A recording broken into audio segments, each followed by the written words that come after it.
இப்போ இன்றைக்கான வாஸ்து தகவல் அப்படிங்கிறது ரொம்ப ஒரு முக்கியமான விஷயம் பேச போகிறோம். இதில் நீங்கள் படத்தில் பார்க்குற மாதிரி ஒரு வீடு பார்க்குறீங்க. அந்த வீட்டுக்கு தென்மேற்கு பகுதியில் ஒரு ஓவர்ஹெட் லைன், அந்த டவர் ஒன்று இருக்குது. குறிப்பாக நம்ம வீட்டுக்கு தென்மேற்கு பகுதியில் மிகப்பெரிய ஒரு உயர்ந்தமான இது மாதிரியான ஒரு மின் கோபுரம் இருக்கிறது வந்து நல்ல விஷயந்தான்.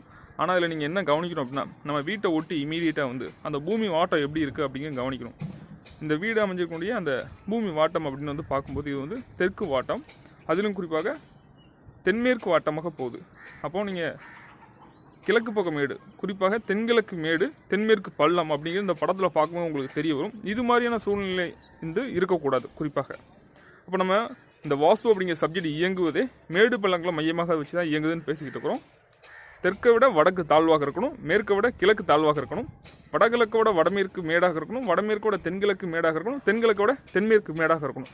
இப்படி இருந்தால் மட்டும்தான் சரியான ஒரு நல்ல பலனை கொடுக்கக்கூடியதாக இருக்கும்.